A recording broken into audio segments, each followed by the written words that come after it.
안녕하세요. 저는 40대 노예 며느리에서 사장이 된 여성입니다. 지금은 서울에서 김밥 프랜차이즈를 운영하면서 건물도 몇 채 보유한 남들이 보기엔 꽤 성공한 사업가로 살고 있어요. 하지만 불과 4년 전만 해도 저는 시댁에서 노예처럼 살던 평범한 주부였습니다. 사실 이런 사연을 공개하는 게 쉬운 결정은 아니었어요. 창피하기도 하고 아직도 그때를 떠올리면 가슴이 떨리거든요. 저는 시어머니께 뺨을 맞고 도망친 며느리입니다. 정말 뺨을 맞았고 그날 도망쳤어요. 그것도 새벽에 몰래, 마치 범죄자처럼 말이에요. 근데 신기하게 그 순간이 제 인생의 가장 큰 전환점이 되었답니다. 누군가는 제게 물어요. 그 지옥 같은 시간을 후회하지 않냐고요. 솔직히 후회하지 않아요. 오히려 감사해요. 그 시간이 없었다면 지금의 저도 없었을 테니까요. 아직도 평범한 주부로 노예 며느리로 눈치 보며 살았겠죠. 시어머니 비위 맞추느라 제 삶은 없었을 거고요. 지금부터 제가 들려드릴 이야기는 판타지가 아니에요. 정말 제가 겪은 일들입니다. 어떻게 37만 원만 들고 도망쳐서 지금의 자리까지 올 수 있었는지, 그 과정에서 만난 놀라운 인연은 무엇이었는지 모든 걸 솔직하게 털어놓으려고 해요. 잘 들어주세요.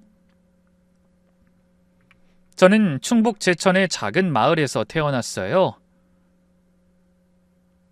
부모님은 제가 중학생 때 교통사고로 돌아가셨고 할머니 손에서 자랐죠. 가난했지만 불행하진 않았어요. 할머니는 늘 제게 이런 말씀을 하셨어요. 미소가, 세상에 믿을 건 너 하나밖에 없다. 남자고 뭐고 다 필요 없어. 무조건 네 힘으로 살 수 있는 능력을 키워야 해. 여자도 능력이 있어야 사는 거야. 그 말이 얼마나 옳은지 나중에야 알게 되었네요. 전 고등학교 졸업하자마자 무작정 서울로 올라왔어요. 첫 직장은 무역회사 경리부였죠.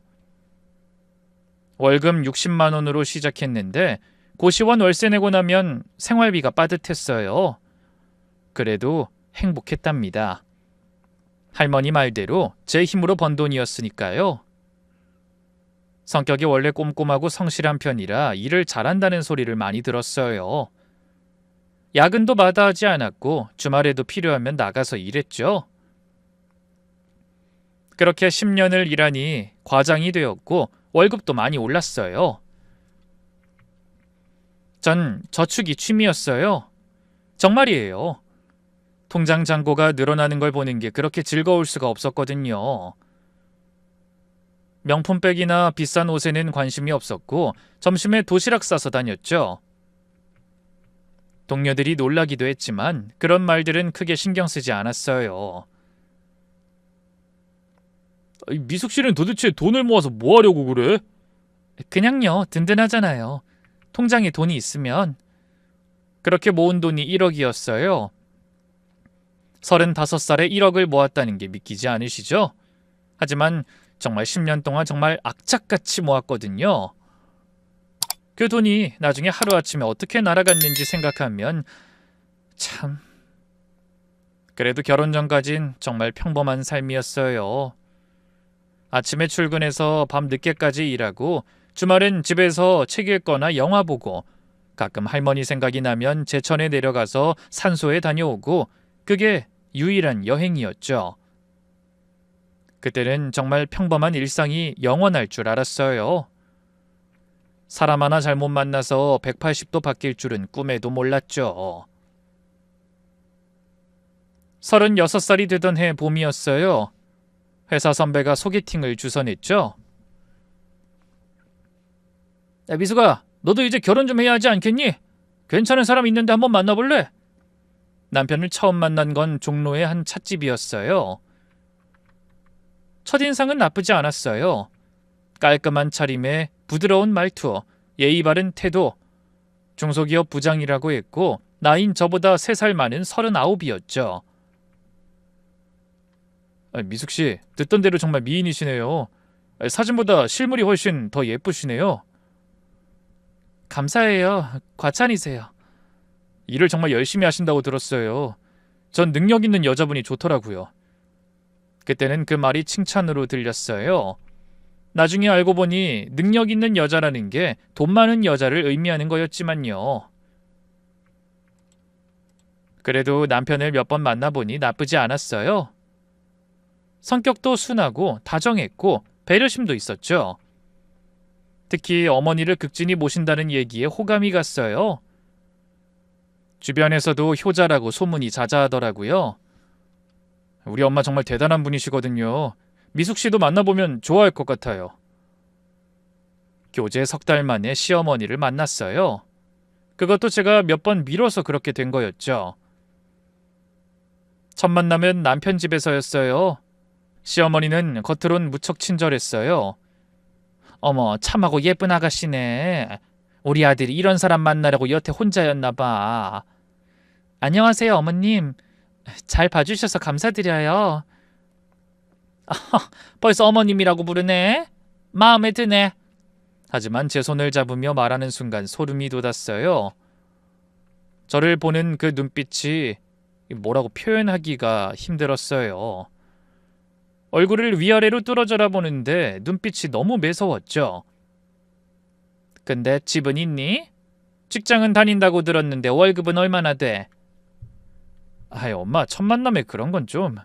남편이 말렸지만 어머니는 아랑곳하지 않았어요. 아니, 뭐가 어때? 이제 우리 식구 될 사이인데 숨길 게 뭐 있어? 안 그러니?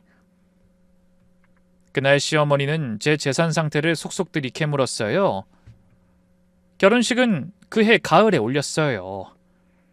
식장에서 시어머니가 제 귀에 대고 속상이던 말이 아직도 잊히질 않아요. 지금 생각하니 소름이 돋는 말이네요.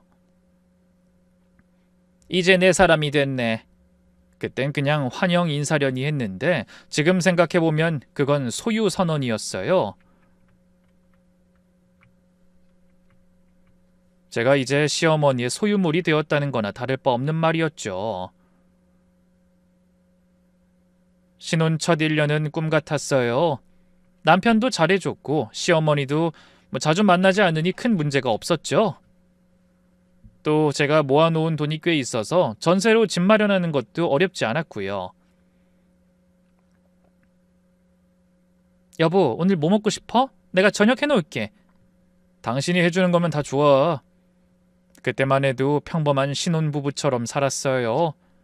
주말엔 같이 장도 보고 영화도 보고 시어머니는 한 달에 한두 번 정도 찾아오셨는데 그땐 그저 관심이 많은 분이라고만 생각했어요. 결혼 2년 차가 되면서 분위기가 바뀌기 시작했어요. 임신이 생각처럼 안 되는 거예요. 예, 너 병원이라도 좀 가봐야 하는 거 아니니? 네, 어머님, 조만간 가보려고요. 조만간? 그게 언제야? 당장 내일 가. 내가 아는 병원 소개해 줄 테니까. 시어머니가 소개해 준 병원에 갔더니 충격적인 결과가 나왔어요. 문제는 저한테 있는 게 아니라 남편한테 있었던 거예요. 그런데 시어머니의 반응이 정말 황당했습니다. 그 병원 돌팔이야. 우리 아들한테 무슨 문제가 있겠어. 거기 다신 가지 마라. 어머님, 근데 검사 결과가... 시끄럽다. 네가 스트레스를 줘서 그런 거야. 맨날 일한다고 늦게 들어오고. 남편도 믿기 어려웠는지 다른 병원에서 재검사를 받았지만 결과는 같았어요. 그때부터 시어머니의 태도가 완전히 달라졌죠. 애도 못 낳는 게 무슨 여자야? 어머님, 제가 못 낳는 게 아니라... 뭐, 그래서 우리 아들 탓이라고? 얘가 지금 버릇없이 우리 집안 무시하는 거니? 어느 순간부터 애도 못 낳는 주제, 이 말이 시어머니의 입버릇이 되었어요. 제가 뭘 해도 안 해도 늘 이런 말로 시작하고 이 말로 끝났죠. 3년 정도 지나자 시어머니는 본격적으로 저를 괴롭히기 시작했어요. 명절 때마다 친척들 앞에서 망신을 줬죠. 자기 아들한테 이유가 있다는 사실은 숨기고 말이죠. 아무래도 우리 집 대가 끊길 것 같아요. 4년이 다 돼가는데 소식이 없으니. 어머님, 왜 또 그 이야기를... 그런 말을 들을 때마다 남편한테 하소연했지만 돌아오는 답은 늘 같았어요. 엄마도 속상해서 그러시는 거야. 당신이 이해해줘. 그날 저녁, 시어머니는 더 충격적인 제안을 했어요. 안 되겠다. 내가 아는 용한 무당이 있는데 가보자. 어머님, 전 그런 거 안 믿어요. 믿고 안 믿고가 문제가 아니야. 지푸라기라도 잡아봐야지. 너 그러다 금방 마흔 돼. 결국 시어머니를 따라 무당집에 갔어요. 무당이 구슬하면서 이상한 말을 했죠. 이 며느리한테 조상님이 노하셨네. 조상님이 애를 꽉 붙들고 내려줄 생각을 하네요.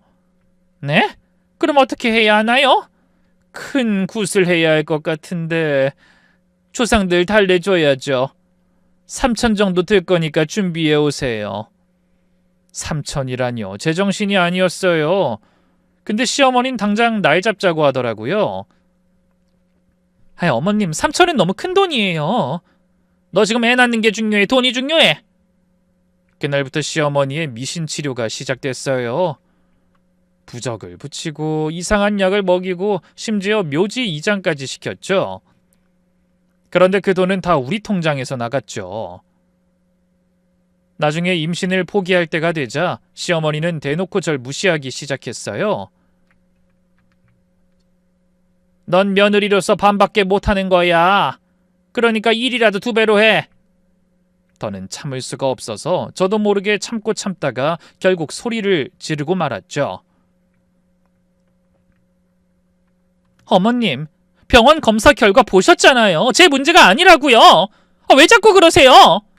순간 시어머니 얼굴이 빨갛게 달아올랐죠. 뭐라고? 지금 우리 아들 탓이라는 거야? 사실이잖아요. 왜 자꾸 저한테만 그러시는 건데요? 어머니 아들 문제예요. 그때 시어머니가 갑자기 가슴을 쥐고 쓰러져 급하게 병원에 실려갔죠. 다행히 큰일은 아니었지만 스트레스성 협심증이라는 진단이 나왔어요. 남편이 병원 복도에서 저를 벽으로 밀치더니 화가 잔뜩 나서 이러는 거예요. 당신 우리 엄마 죽일 일 있어? 또 이런 일 생기면 정말 가만 안 둬. 나도 너무 억울해서. 자꾸 애 못 낳는다고 하니까. 억울한 게 문제야? 엄마가 쓰러진 게 문제지? 시어머니는 일주일 입원했다가 퇴원하면서 온 가족 앞에서 이 말을 선언하듯 했죠. 나 곧 심장마비로 죽겠다. 나 죽으면 얘 잘못인 줄 알고 있어라. 그 뒤로 전 아무 말도 못했어요. 시어머니가 어떤 모진 말을 해도 그저 입 꾹 다물고 있을 수밖에 없었죠. 그렇게 전 완전히 입을 다물게 됐어요. 마음속으로만 비명을 질렀죠. 제가 뭐라도 하면 또 쓰러지실까 봐요. 그리고 1년 전이었어요. 남편이 갑자기 투자 얘기를 꺼냈죠. 여보, 좋은 투자건이 하나 있는데. 무슨 투자? 내 친구가 무역 사업을 하는데 동업자를 구한대. 수익률이 장난 아니라네. 처음엔 별 생각 없이 들었어요. 근데 시어머니가 적극적으로 나서는 거예요. 이번엔 제대로 된 기회라잖니. 이런 건 놓치면 후회해. 어머님도 아는 분이에요? 당연하지. 우리 아들 친구잖아. 걔는 내가 어릴 때부터 봐서 믿을만해. 근데 투자금이 문제였어요. 1억이나 필요하다는 거예요. 1억이요? 그럼 우리 모아둔 돈 전 재산을 다 더해도...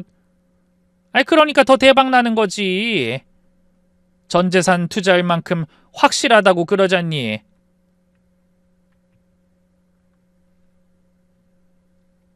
남편도 거들었어요. 여보, 이런 기회 놓치면 평생 후회할 것 같아 그런다니까. 나도 퇴직금 다 넣을게. 아니, 너무 위험한 거 아니야? 아니, 누가 투자를 전 재산을 끌어서 해. 아니, 뭐가 위험해? 너 그런 배짱으로는 절대 돈 못 불리고 산다. 제가 끝까지 반대하자 시어머니가 가족회의를 소집했어요. 우리 아들이 확실한 데가 있어. 투자를 하겠다는데 며느리가 반대를 하네. 순간 분위기가 싸해졌어요. 신우이가 먼저 입을 열었죠. 언니, 솔직히 말해봐요. 모아서 하는 건데 왜 반대해요? 다 같이 잘 살자는 거잖아요. 그게 아니라 금액이 너무 크니까. 큰 게 뭐가 문제야? 더 많이 버는 거지? 그리고 우리도 잘 아는 사람이에요. 결국 압박에 못 이겨 투자를 결정했어요. 모아둔 돈을 모아 남편 친구에게 넘겼죠. 여보 고마워. 이번엔 진짜 대박 날 거야. 내 친구가 진짜 나만 알려주는 거랬어. 투자하고 한 달은 잘 나갔어요. 수익금이라며 500만 원을 받았죠. 두 번째 달도 그대로 500만 원. 하지만 석 달째부터 연락이 뜸해지더니 넉 달째엔 아예 연락이 끊겼어요. 여보, 당신 친구하고 연락 안 돼? 그 일이 좀 꼬였나 봐. 꼬였다니? 그럼 우리 돈은? 남편이 알아본 결과 투자는 실패였어요. 친구는 이미 해외로 도망갔고 돈은 한 푼도 건질 수 없었죠. 그렇게 아껴서 모은 돈이 하루아침에 사라진 거예요. 그래서 2억이 다 날아갔다고? 미안해. 나도 진짜 몰랐어. 우리 가족들하고도 다 아는 놈인데 몰랐다고? 그게 지금 할 소리야? 그날 저녁 곧장 시어머니를 찾아갔어요. 어머님 어떡해요? 투자 망했대요. 연락도 안 되고요. 그 돈 다 날아갔어요. 그래? 뭐 어쩌겠니? 투자라는 게 다 그런 거지. 잃을 돈 생각해봐야 속만 상해. 어머닌 마치 당연히 망할 줄 알았다는 듯 놀라지도 않고 이 일을 받아들이더라고요. 결국 남편과 저는 모든 재산을 날리고 전세 계약도 연장 못하게 됐어요. 갈 곳이라곤 어머니가 있는 그 집밖에 없었죠. 어머닌 그것도 있는 생색은 다 내면서 받아줬어요. 우리 집으로 들어와. 내가 너희 걷어주는 거야. 고맙게 생각해라. 그렇게 시댁살이가 시작됐어요. 그때부터가 진짜 지옥문이 열리는 순간이었죠. 예, 우리 이제부터 규칙을 정하는 게 좋겠어. 같이 사는 거니까 맞춰야지. 규칙이요? 아침 5시 기상해서 식사는 네가 준비하는 걸로 하고 청소도 가능하면 매일 해. 말이 좋아 규칙이지 며느리도 아니고 가정부였어요. 아니, 가정부보다 못했죠. 최소한 가정부는 월급이라도 받으니까요. 전 새벽 5시에 일어나서 시어머니의 시동생, 남편까지 5명씩 식사를 준비해야 했어요. 매일 아침이 전쟁이었어요. 아침 먹고 나서 설거지 끝내면 9시. 그럼 시어머니 따라 가게까지 나가서 일을 도와야 했어요. 시어머니는 분식집을 운영했는데 저는 무급으로 일하는 종업원이었죠. 예, 테이블 닦고 빨리 가서 주문부터 받아. 설거지도 있다. 쉴 틈이 없었어요. 점심시간엔 죽을 것 같았죠.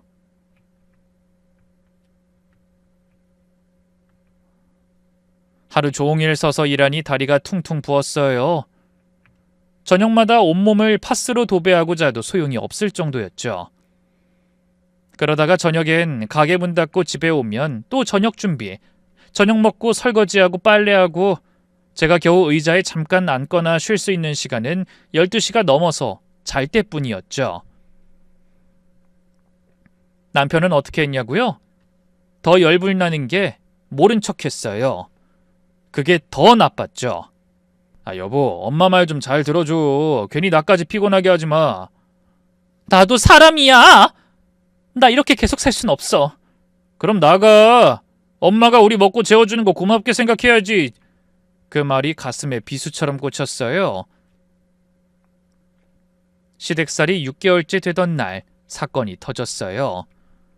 시어머니 가게 금고에서 200만 원이 사라진 거예요.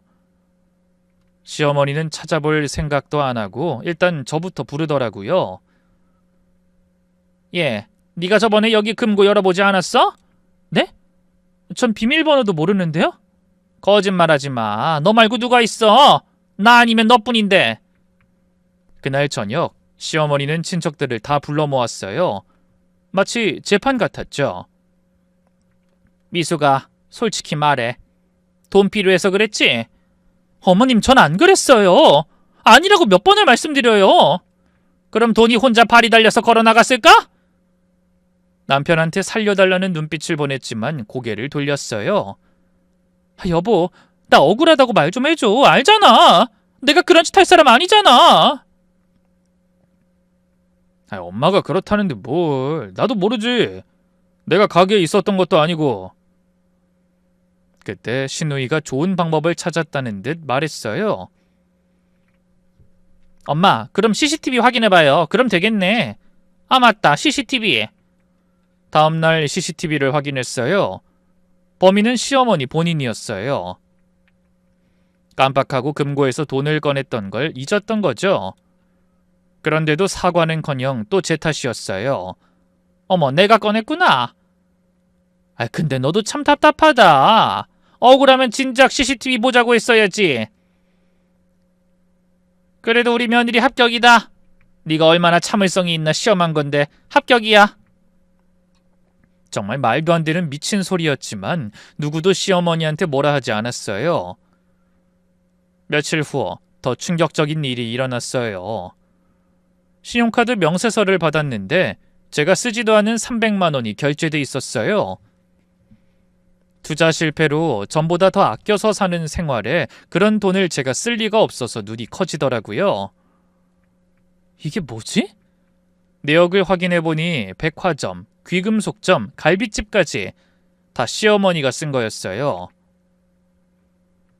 어머니, 제 카드로 300만 원이나 쓰셨네요? 아, 그거? 내가 급해서 좀 썼어. 좀이 아니라 300만 원인데요. 너 지금 용돈도 한 푼 못 주면서 시어미가 그 돈 좀 썼다고 대들어? 도저히 제가 말해선 안 될 것 같아 남편한테 받아내달라고 얘기했죠. 어머니가 내 카드로 300만 원 긁었어. 이건 당신이 책임지고 받아다 줘. 엄마도 급하셨나 본데 나중에 주겠지. 가족끼리 뭘 그런 걸 그렇게 받아. 300만 원인데? 당신 우리한테 지금 이 돈 얼마나 큰지 몰라? 갚는다잖아. 하지만 그 돈은 끝까지 돌아오지 않았어요. 오히려 시어머니는 당당했죠. 네가 우리 집에 먹고 자는 게 얼마짜린데? 용돈으로 받아도 모자랄 판에. 매달 카드값을 내느라 힘들었어요. 그런데도 시어머니는 한 번씩 제 카드를 썼죠. 제가 제발 쓰지 말라고 해도 말뿐이었어요. 카드를 숨겨도 소용없었죠. 남편이 다시 찾아다 시어머니한테 갖다 주기까지 했거든요. 여보, 왜 어머니한테 내 카드를 줘? 엄마가 잠깐 필요하댔어. 엄마 신용카드 없어서 할부 필요한데 못 쓴다잖아. 그건 어머니 사정이고. 내 카드인데 왜 당신까지 마음대로 하냐고. 당신도 참. 우리가 남이야? 부부잖아. 그날 밤 화장실 가려고 일어났다가 시어머니와 남편의 대화를 듣게 됐어요. 엄마, 카드 더 쓰셔도 돼요. 그래? 미숙이가 뭐라고 안 하니? 제가 알아서 할게요. 엄마 필요한 데 있으면 편하게 쓰세요. 충격적이었어요. 남편이 시어머니와 짜고 저를 등쳐먹고 있었던 거예요. 갈수록 시어머니의 행동은 도를 넘었어요. 미숙아, 네 친정 부모님 교통사고로 죽었다 그랬지? 참 그것도 복이 없어서야. 네가 그런 부모 밑에서 자랐으니 조상이 그렇게 노하고 네가 애도 못 낳지. 친정 부모님 욕은 정말 참기 힘들었어요. 정말 미치기 일보 직전이었죠. 그리고 그날 정말 남편한테 마지막으로 간곡히 부탁했어요. 여보, 나 좀 도와줘. 더는 못 살겠어. 이 집에서 하루도 못 버티겠어. 또 시작이네. 지겹지도 않아? 뭐? 내가 얼마나 힘든지 알아? 당신은 아무리 말해도 어머니 편만 들고 엄마 말 좀 들으면 간단해진다니까. 정 싫으면 나가. 누가 붙잡는데? 그리고 다음 날 시어머니가 제 도장을 훔쳤다는 걸 알았어요. 제 명의로 대출까지 받았더라고요. 참고 참았지만 더는 못 참겠더라고요. 시어머니한테 따졌어요. 어머님, 제 도장으로 대출 받으셨죠? 그게 뭐 어때서? 얼마 안 돼. 다음 달이면 다 갚아. 그게 뭐 어때서요? 이거 명의도용이에요. 전 모르는 일이잖아요. 아이고, 가족 간에 무슨... 어차피 너희 돈이 내 돈이고 그런 거지. 도대체 그냥 대화로는 말할 수 없어서 소리를 크게 질렀어요. 제 돈 좀 그만 훔쳐가세요. 뭐? 훔쳐? 그때였어요. 시어머니 손이 제 뺨을 때렸어요. 짝 하는 소리가 제 귀까지 울렸죠. 며느리 노릇도 못하는 게 무슨 자격으로 소리를 질러? 뺨이 화끈거렸어요. 눈물이 났지만 참았어요. 그런데 남편이 한 말이 더 충격적이었죠. 옆에서 보고만 있던 남편이 이럴 줄 알았다는 표정으로 비웃으면서 말했어요. 네가 선택한 시댁이야. 이제 와서 누구 탓을 해? 그날 밤 저는 결심했어요. 여기서 나가야겠다고요. 여기만 아니라면 길바닥에서도 자도 지옥은 아닐 것 같았어요. 하지만 돈이 없었어요. 통장은 시어머니가 다 관리했고 제가 비상금으로 모아놓은 현금은 고작 37만 원뿐이었죠. 방에 들어와서 거울을 봤어요. 뺨이 빨갛게 부어올라 있었죠.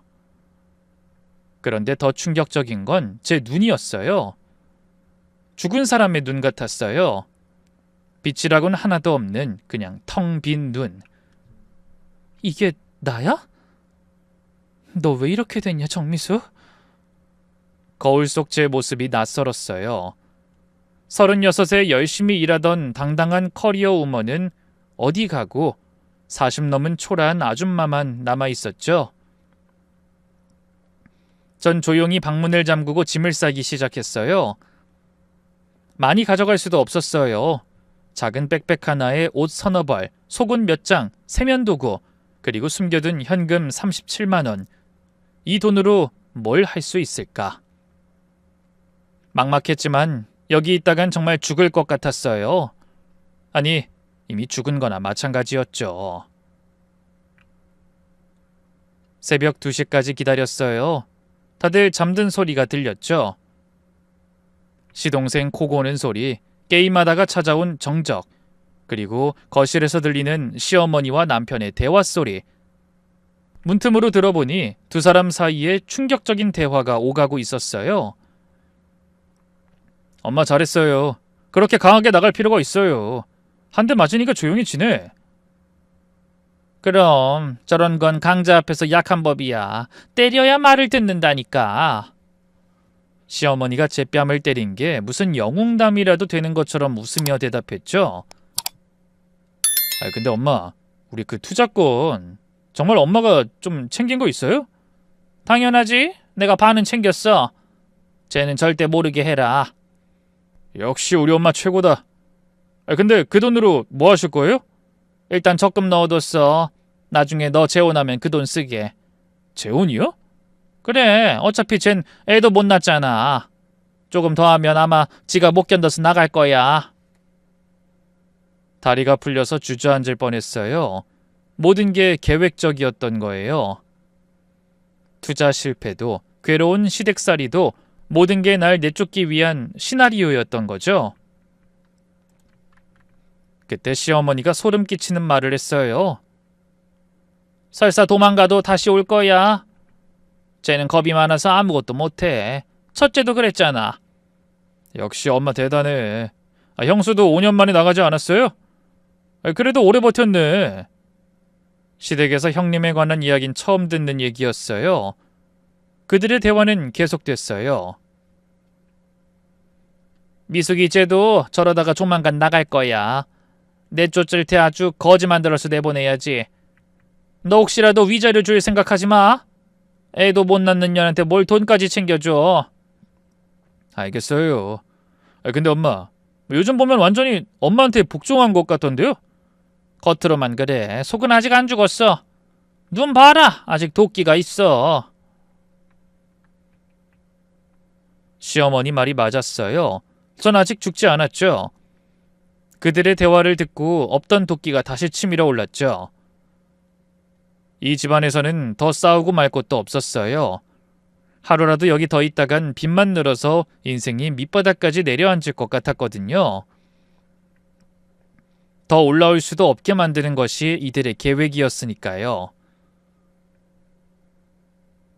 도망가자. 지금 당장 그 생각뿐이었죠. 조심스럽게 방으로 돌아와 백팩을 맸어요. 핸드폰은 두고 가기로 했죠. 추적당할 수도 있으니까요. 창문을 열고 넘으려는데 발이 떨렸어요. 그래, 할 수 있어.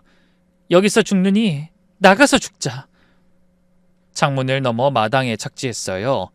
숨을 죽이고 대문으로 향했죠.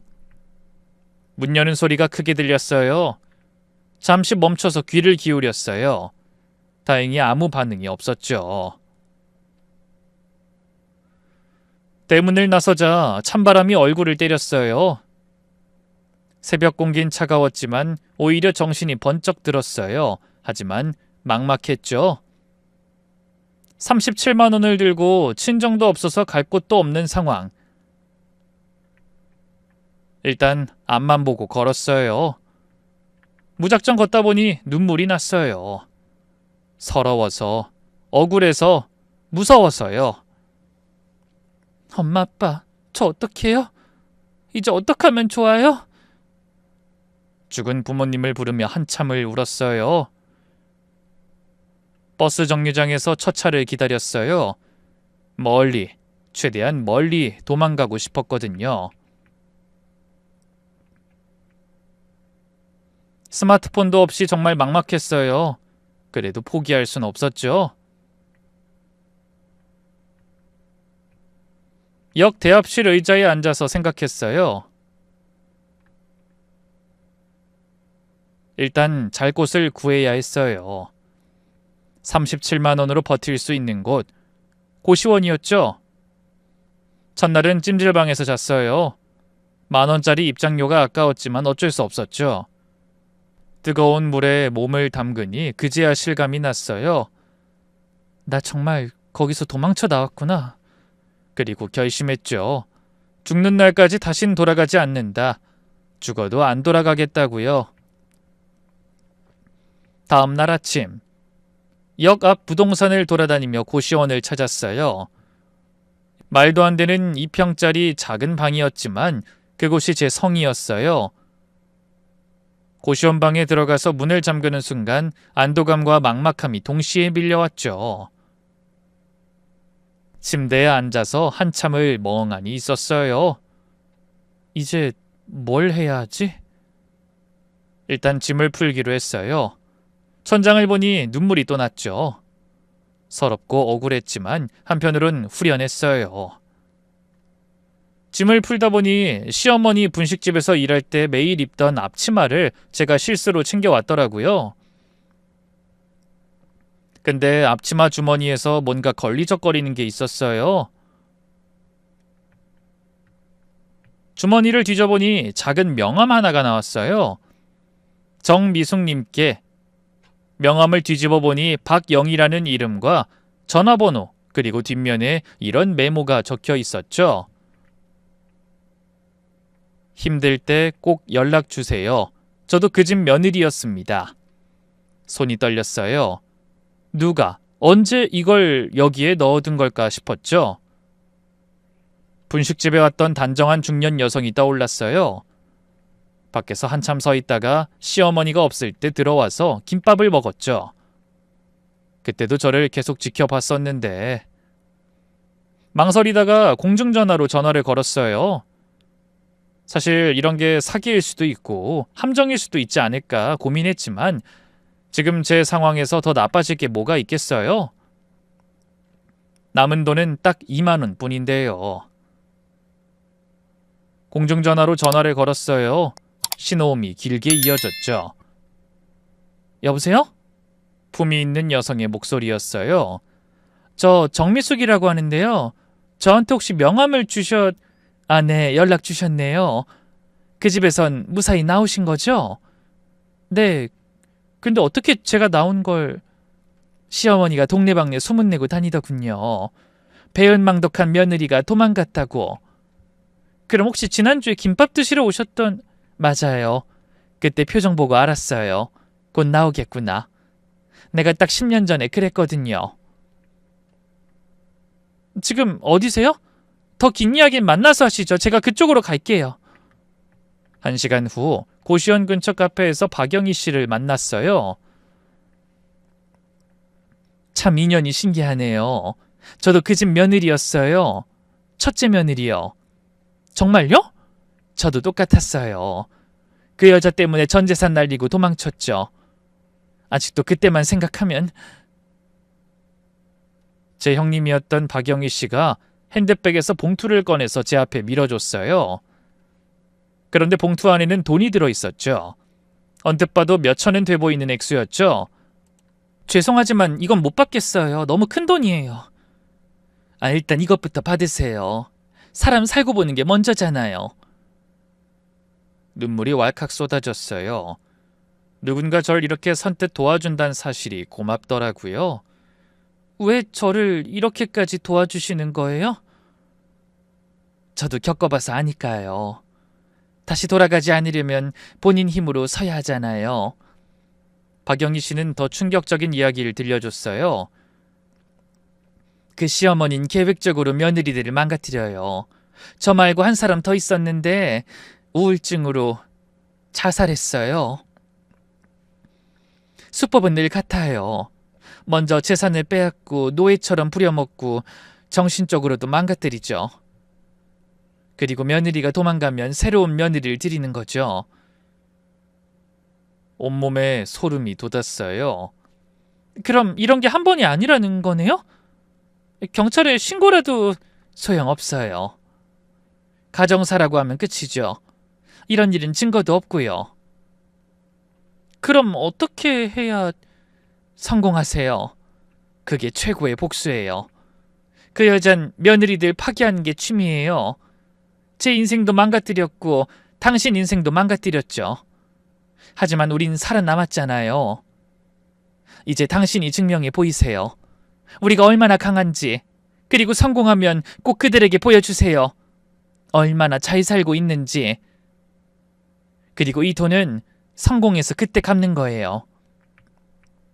그날 박영희 씨는 많은 이야기를 들려줬어요. 자신도 시어머니에게 전 재산을 빼앗기고 도망쳤다는 것, 그 후 악착같이 일해서 지금은 중견기업 회장 부인이 되었다는 것, 그리고 그 집에서 도망친 며느리들을 계속 지켜보고 도왔다는 것까지. 그 여잔 절대 변하지 않아요. 앞으로도 계속 며느리들을 괴롭힐 거예요. 그러니까 이 돈으로 새 출발하세요. 나중에 누군가 도울 일 생기면 도와주시고요. 꼭 그럴게요. 정말 감사합니다. 저 정말 성공할게요. 이 돈도 꼭 갚겠습니다. 아, 그리고 이건 제 연락처예요. 혹시 무슨 일 생기면 언제든 연락하세요. 박영희 씨가 간 뒤 봉투를 가슴에 품고서 울었어요. 정말 한참을 울었죠. 그리고 다짐했어요. 이제 시작이야. 꼭 성공해서 보여줄 거야. 그날부터 제 인생의 두 번째 막이 시작됐습니다. 처음엔 일자리부터 구할 생각이었어요. 그런데 40대인 저를 받아주는 곳이 많진 않았죠. 경력 단절이 된 지도 오래였고요. 그러다 우연히 김밥 프랜차이즈 매물을 보게 됐죠. 10년 넘게 장사해온 곳이 갑자기 나온 게 이상했어요. 이 가게 급매물로 나온 이유가 있나요? 이 사장님이 갑자기 고향에 내려가셔서요. 급매물이라 싸게 내놨어요. 그래도 이 주변 자취하는 사람들도 많고 회사도 많아서 분식이나 김밥집 하시면 괜찮을 거예요. 제가 가진 돈의 거의 전부였지만 이게 기회일 수도 있겠다는 생각이 들었어요. 또 시어머니 분식집에서 해본 경험이 있으니 해볼 수도 있겠다는 용기가 생겼죠. 그렇게 김밥집 사장이 됐어요. 프랜차이즈로 이어서 해볼까 하다가 도저히 그 많은 메뉴를 제가 감당할 자신이 없어서 제 식대로 바꿨죠. 처음엔 정말 힘들었어요. 새벽 5시에 일어나서 재료 준비하고 밤 11시까지 일했으니까요. 손은 밥알 때문에 갈라지고 다리는 종일 서 있어서 퉁퉁 부었죠. 그래도 인건비를 최대한 줄이는 게 중요했어요. 사장님, 김밥 하나 포장이요. 네, 금방 해드릴게요. 잠시만 계세요. 하루에 200줄씩 김밥을 말았어요. 처음엔 모양도 엉망이었죠. 사장님, 이거 김밥 다 터진 것 같은데 다시 사줄 수 있어요? 죄송해요. 제가 시작한 지가 얼마 안 돼서 죄송합니다. 대신 다음에 오시면 한 줄 서비스로 드릴 테니까 꼭 다시 와주세요. 못생겨도 맛은 있어요. 그래도 행복했어요. 시어머니 밑에서 견딘 것에 비하면 이건 아무것도 아니었으니까요. 한 달쯤 지나자 손님들이 하나둘 늘기 시작했어요. 그 당시 실수가 생기면 한 줄 더 서비스로 주겠다는 약속을 지켰더니 그걸 좋게 봐주시는 손님들이 많더라고요. 사장님, 김밥 맛있어요. 이젠 진짜 잘 써시는데요. 터진 것도 없어요. 그래요? 다행이네요. 이제 좀 실력이 늘었나 봐요. 사장님 김밥에서는 뭔가 정성이 느껴져요. 맞아요. 정말 정성을 다했어요. 김밥 하나하나에 제 인생을 건 거나 마찬가지니까요. 그 뒤로 김밥 하나도 다양하게 넣어서 팔고 요즘 다이어트하는 젊은 사람들을 위해 밥 없이 만드는 김밥도 메뉴에 넣었어요. 생각보다 반응이 폭발적이었죠. 어느 날 젊은 손님이 왔어요. 사장님, 혹시 인스타 하세요? 사장님 김밥 올리면 대박 날 것 같은데? 그 손님이 도와줘서 인스타그램을 시작했어요. 매일 김밥 사진을 올리고 제 이야기도 조금씩 적었죠. 작은 김밥집이지만 큰 꿈을 꿉니다. 솔직한 제 하루 일과의 반응이 꽤 폭발적이었어요. 팔로워가 하루에 1000명씩 늘었고 가게는 손님으로 북적였죠. 여기가 그 인생역전 김밥집이죠? 저희 이거 먹으려고 부산에서 올라왔어요. 진짜 먹어보고 싶었거든요. 하루 매출이 50만 원에서 500만 원까지 뛰었어요. 그러면서 알바생도 2명 고용했죠. 그러던 어느 날 충격적인 일이 일어났어요. 가게 문을 열고 남편이 들어온 거예요.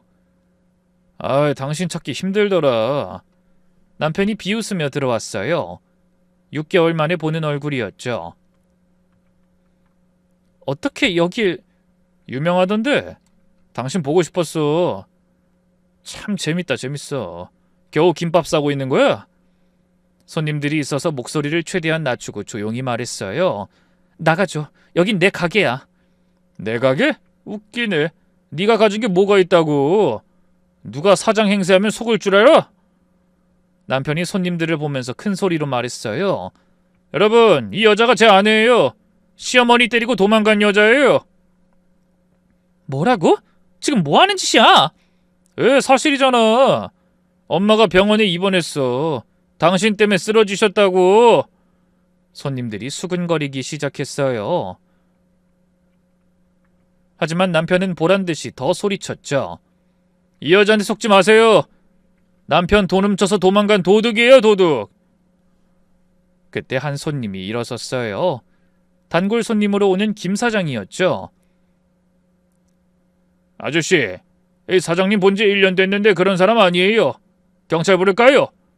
다른 손님도 제 편을 들면서 남편을 몰아세우니 순간 당황하더라고요. 뭐야 다들. 뭔데 나한테 나가라는 거야? 결국 남편은 쫓겨났지만 떠나면서도 협박했어요. 두고 봐. 가만 안 둘 거야. 우리 엄마 이렇게 만들고 혼자 잘 사는 꼴 못 보지. 그날 밤 가게 문을 닫고 혼자 울었어요. 언제까지 이런 일이 계속될까? 다시 남편과 시어머니가 제 인생에 엮인 건 아닐까 하는 두려움이 컸죠.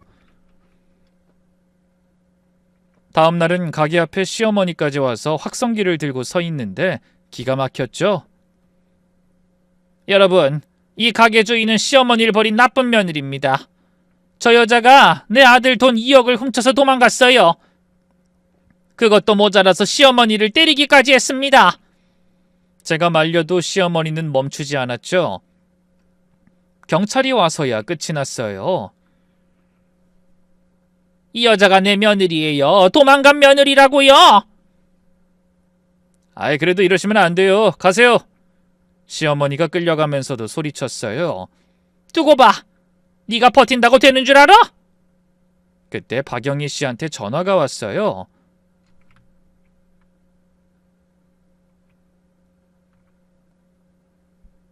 괜찮으세요? 많이 힘드시죠? 어떻게 아셨어요? 시어머니가 저한테도 그랬어요. 새로 일하는 가게마다 찾아와서 망쳐놨죠. 그래도 끝까지 버티세요. 그리고 증거를 모으면 돼요. 그 인간들 그 짓도 몇 번 해봐서 전문일 거예요. 그래도 우린 우리대로 침착하게 대응하면 돼요. 박영희 씨의 조언대로 CCTV를 더 설치하고 녹음기를 준비했어요. 일주일 후 시어머니와 남편이 또 왔어요. 이번엔 시누이들까지 데리고요. 전 일부러 더 해보라는 식으로 눈 하나 깜빡하지 않고 대꾸했죠. 싫어요. 제가 미쳤다고 거길 다시 가요? 다른 며느리 구하시라고요. 시어머니가 흥분해서 가게 물건까지 집어던지기 시작했어요. 그 순간 가게 문이 열리고 경찰이 들어왔어요. 제가 미리 신고해둔 거였죠. 자, 전부 현행법으로 체포합니다. 재물손괴, 영업방해, 협박, CCTV에 다 찍혔어요. 누구 바보라나. 시어머니 일행이 연행되는 걸 보며 속이 시원했어요. 시어머니 일행이 연행된 후에 박영희 씨가 가게를 찾아왔어요. 이번엔 혼자가 아니었죠. 60대 초반쯤 되는 신사 같은 남자분과 함께였어요. 미숙 씨 인사해요. 제 남편이에요. 안녕하세요. 덕분에 감사합니다. 박영희 씨 남편은 중견기업 회장이었어요. 제 아내한테 이야기 많이 들었습니다. 참 대단하시네요. 아니에요. 아직 멀었어요. 박영희 씨가 충격적인 이야기를 꺼냈어요. 사실 제가 조사를 좀 했어요. 시어머니가 그동안 빼앗은 돈이 총 얼마인지 아세요? 10억이 넘어요. 저한테도 5억 이상 뜯어갔으니까요. 나머진 사채업으로 불렸죠. 사채업이요? 네. 그 돈으로 상인들 대상으로 사채업을 했어요. 이자만 월 1,000만 원씩 받으면서요. 근데 더 충격적인 건 그게 다 계획적이었다는 거예요. 계획적이라니, 일부러 투자하게 만들어서 실패하게 하고 며느리 재산까지 빼앗는 수법이죠. 박영희 씨 남편이 서류를 꺼냈어요. 제가 변호사 통해 알아봤는데 남편이 투자한 그 사업도 처음부터 사기였어요. 그 남편분 친구라는 사람도 시어머니가 아는 사기꾼이었어요. 가족들한테 일부러 잘 알고 있다는 식으로 말하라고 하면서 거짓말을 시켰겠죠. 그것까지 계획이었다는 걸 안 순간 다리에 힘이 풀렸어요. 그럼 처음부터... 네, 당신을 파산시키려고 짠 각본이었어요. 박영희 씨가 제 손을 잡았어요. 미숙 씨, 이제 반격할 때예요.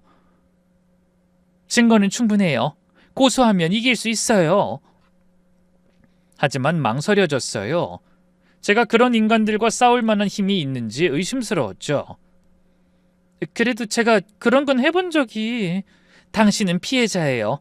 확실히 그들하고 끊을 기회가 필요해요. 저희가 도울게요. 며칠 후 결심했어요. 고소장을 제출했죠. 사기, 횡령, 폭행, 명예훼손 등 모든 혐의로요. 그런데 그쯤 예상치 못한 일이 일어났어요. 가게가 갑자기 대박이 난 거예요. 한 유명 블로거가 제 사연을 듣고 돕겠다며 가게를 소개했는데 그 글이 화제가 됐죠. 시어머니와 남편이 저지른 일까지 적어주면서 많은 엄마들이 일부러 가게를 찾았어요. 하루에 손님이 500명씩 왔어요. 매출도 3배로 뛰었죠. 사장님 응원해요. 힘내세요. 김밥 정말 맛있어요. 눈물이 났어요. 얼굴도 모르는 이렇게 많은 사람들이 저를 응원해 주다니. 얼마 뒤 한 방송에서 취재 요청이 왔어요. 제 사연을 담담히 들려달라는 요청이었죠. 저는 할 이야기가 없다고 했지만 많은 여성들에게 희망을 줄 수 있는 내용이라고요. 결국 인터뷰에 응했어요. 그리고 제 이야기를 솔직하게 털어놨죠. 방송이 나간 후 전국에서 프랜차이즈 문의가 쇄도했어요. 6개월 만에 20개 지점이 생겼어요. 연매출 30억을 돌파했을 때 영희 언니가 축하 파티를 열어줬어요. 형님 동서로 만날 수도 있던 우리 사이는 은인이었다가 이젠 언니 동생 사이가 됐죠. 미수가 정말 자랑스러워. 정말 해냈네. 다 언니 덕분이에요. 그때 도와주시지 않으셨으면 전 시작도 못했을 거예요. 아니야, 다 네 노력이 있었잖아. 넌 뭐든 해도 될 사람이었어. 그날 영희 언니가 놀라운 제안을 했어요. 미수가, 이제 진짜 그 인간들한테 복수할 준비가 됐어. 복수? 그 집을 네가 사는 거야. 그 집을 산다고요? 내가 어떻게... 언니가 태블릿을 꺼내 보여줬어요. 법원 경매 사이트였죠. 시어머니 집 경매에 나왔더라고. 도박빚 때문이래. 네 남편 사업도 싹 망했고. 화면을 보니 정말 그 집이었어요. 제가 한때 노예처럼 살았던 그 집. 감정가 15억인데 내 생각엔 10억 정도면 낙찰될 것 같아. 10억... 지금 자산이면 충분하지? 사실 2년 동안 악착같이 살면서 정말 열심히 일했어요. 프랜차이즈 수익, 건물 투자 수익 등으로 자산이 30억 정도 됐거든요. 사는 건 어렵지 않은데 꼭 그래야 할까요? 미수가, 이건 단순한 복수가 아니야. 진짜 그들한테 네가 어디 있는지 알려주는 거지. 언니의 말이 맞았어요. 처음 언니에게 약속한 대로 난 절대 망가지지 않았다는 것을 그들 앞에서 보란듯 알려줄 기회이기도 했죠. 그래서 경매일 날 법원에 갔어요. 새로 산 옷과 비싼 명품 가방을 들고요. 3년 전 그 초라했던 제가 아니었죠. 시어머니와 남편이 절 발견하고는 눈이 휘둥그레졌죠. 남편은 말까지 더듬으며 물었어요. 네가 왜 여기... 입찰하러 왔어요. 왜요? 시어머니가 코웃음을 쳤어요. 뭐? 네가 무슨 돈으로? 복권이라도 당첨됐냐? 김밥집에서 얼마나 번다고? 여기 김밥 몇 줄 팔아서 살 수 있는 그런 게 아닌데. 뭐 구경 잘 하다 가.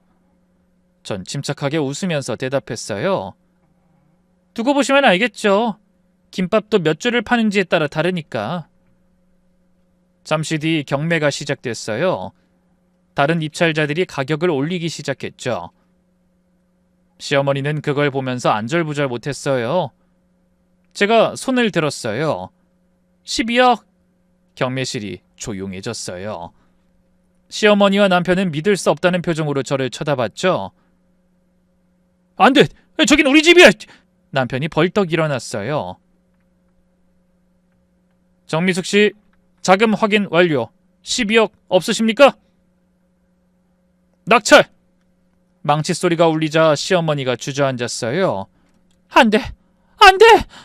전 일어서며 그들에게 다가갔어요. 궁금하시죠? 김밥집 하나로 어떻게 12억을 마련했는지. 고작 몇 줄 싸는 게 아니라요. 전국 100개 지점이 있어요. 잘 모르시는 것 같은데 제 김밥집 프랜차이즈 됐거든요. 연 매출은 100억이 넘어요. 순이익만 연 20억이고요. 시어머니가 믿을 수 없다는 듯 고개를 저었어요. 거짓말. 김밥집이 뭐가 그렇게... 남편이 다리에 힘이 풀린 듯 의자에 털썩 앉았어요. 18시간씩 일했어요. 어머니 밑에서 노예처럼 일한 덕분에 체력이 좋아졌더라고요. 시어머니가 갑자기 제 손을 잡았어요. 전 손이 닿기도 전에 뿌리쳤어요. 아, 제가 김밥집만 한 게 아니에요. 건물 2채도 샀고 주식 투자로도 꽤 벌었어요. 어머니가 빼앗은 2억? 그거 종잣돈이라고 생각하면 참 싸게 먹힌 거예요. 덕분에 제가 이렇게 독립할 수 있었으니까요. 경매실을 나가면서 마지막으로 말했어요. 아, 맞다. 복권 당첨 맞네요. 어머니 집에서 도망친 게 제일 큰 복권이었죠. 그날 오후 남편에게서 문자가 왔어요. 제 마음을 고작 몇 줄로 돌릴 수 있다고 착각한 모양인지 갑자기 옛날 사진까지 보내면서 저를 잊은 적이 없다는 쇼를 하더라고요. 미안했어. 다시 시작하자. 난 항상 이 사진들 보면서 당신 생각했었어. 전 답장 대신 이혼 소장 사진을 보냈어요. 그리고 문자를 추가했죠. 이제 시작이에요. 곧 법정에서 봐요. 낙찰받은 집을 인수하는 날이었어요. 3년 만에 다시 들어간 그 집. 하지만 이제 주인은 저였죠. 시어머니와 남편이 한숨을 쉬며 짐을 싸고 있었어요. 아, 여보, 정말 끝까지 이럴 거야? 아니, 이렇게 독한 사람 아니었잖아, 어? 남편이 애원하는 목소리로 물었어요. 하지만 저는 더 마음이 차갑게 식어갔죠. 여기 사는 동안 당신이 단 하루라도 나를 아내로 대해준 적 있어? 아이, 그건 내가 선택한 시댁이라면서 당신 뺨 맞고 있는데도 웃었잖아. 맞아, 내가 선택했어. 그리고 이제 내가 선택해서 끝내는 거야. 시어머니가 갑자기 무릎을 꿇었어요. 미수가, 내가 잘못했다. 용서해줘. 네가 그렇게 성공할 줄 알았으면... 전 차갑게 웃었어요. 아, 알았으면 어떻게 하셨을 거예요? 아마 더 괴롭히고 망가뜨리고 다 뺏어갔겠죠? 며느리로 지내는 동안 절 어떻게 대했는지 기억하세요? 애 못 낳는다고 괴롭히고 노예처럼 부리고 제 돈 다 빼앗고 때리기까지 했잖아요.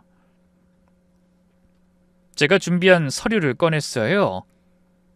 월세 계약서예요. 한 달 200만 원. 하루라도 밀리면 즉시 퇴고 조치할 겁니다. 200만 원? 아이, 그걸 어떻게 내? 너 우리 지금 힘들다는 이야기 못 들었니? 시어머니가 가슴을 치면서 소리쳤어요. 나가세요. 누가 붙잡는데요? 제가 들었던 그 말 그대로 돌려드리는 거예요. 너무해. 아무리 그래도 우리 가족이었는데 이건 너무하잖아. 너무하다고요? 뭐가요? 어머니가 저한테 한 게 훨씬 더 너무했어요. 그때 남편이 갑자기 화를 냈어요. 야, 이래도 되는 거냐? 우리가 남이야? 남이라니까. 이혼 소송 중인데 아까부터 자꾸 무슨 가족 이야기를 들먹여. 어차피 난 재판에서 이길 자신 있어. 폭행, 재산 갈취, 명예훼손. 증거는 차고 넘치니까. 마지막으로 언니가 준비해준 증거 파일을 보여줬어요. CCTV 영상, 녹음 파일, 통장 거래 내역까지. 저는 더 꼿꼿한 태도로 그들 앞에서 팔짱까지 끼고 서 있었어요. 이 증거들로 형사 고소도 가능한데 뭐 어떻게 감옥까지 보내드려요? 아니면 조용히 이혼 서류 사인하고 월세 계약하시든지. 둘 중 하나 선택하세요. 결국 남편은 이혼 서류에 사인했어요. 미수가, 너하고 나 정말 이렇게 끝이야? 끝이 아니지. 이제 시작인데. 내 인생의 진짜 시작은 지금부터야.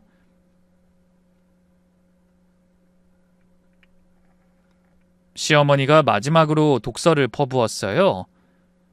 두고 봐. 너도 사람 이렇게 만들고 절대 오래 못 간다. 너 죽으면 지옥 갈 거다. 이미 시어머니 밑에서 지옥을 다 경험했는데 뭐가 무섭겠어요. 그들이 떠난 후 빈집에 혼자 섰어요. 그저 괴롭게 갇혀있기만 하던 그 집에 이제 제가 주인으로 서 있는 걸 생각하니 눈물이 났어요. 서러워서가 아니라 통쾌했어요. 해냈다. 내가 해냈어. 그로부터 3개월 후 뜻밖의 연락을 받았어요. 병원에서 온 연락이었죠. 여기 병원인데요. 시어머니가 위독하세요.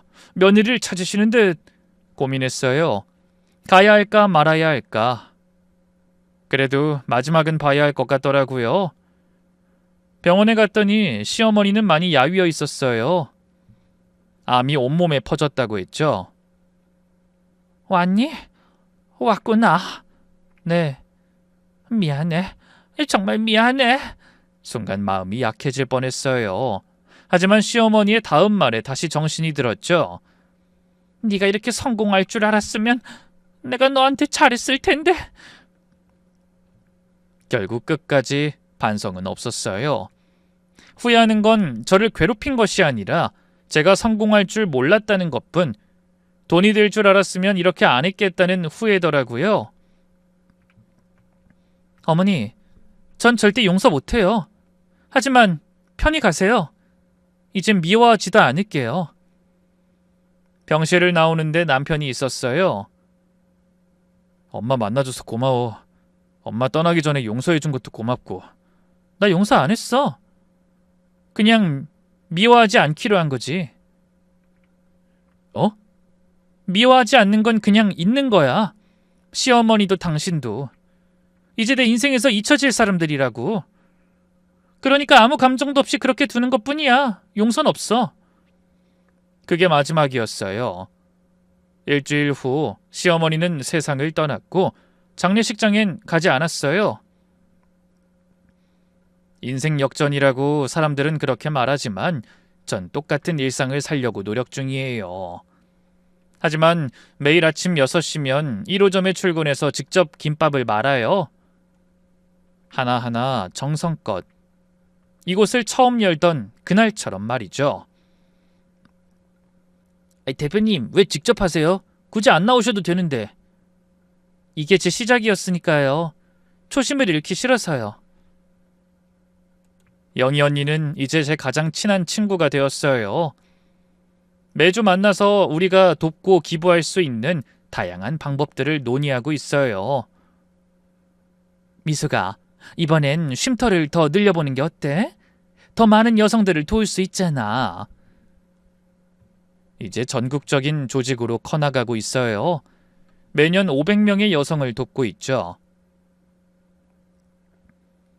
어제는 한 여성이 편지를 보내왔어요.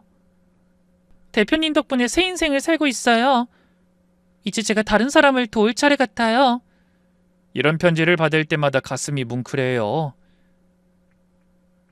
혹시 지금 이 글을 읽고 계신 분 중에 저와 비슷한 상황에 있는 분이 계신다면 꼭 말씀드리고 싶어요. 도망치는 것도 용기입니다. 지옥 같은 현재가 영원할 것 같아도 반드시 끝은 있어요. 그리고 그 끝에서 새로운 시작을 만들 수도 있어요. 시어머니께 뺨 맞고 도망친 며느리였지만 이제 한 기업의 대표가 된 것처럼요. 여러분께도 제 이야기가 작은 용기와 시작을 만드는 힘이 되었으면 좋겠습니다. 긴 이야기 들어주셔서 감사합니다.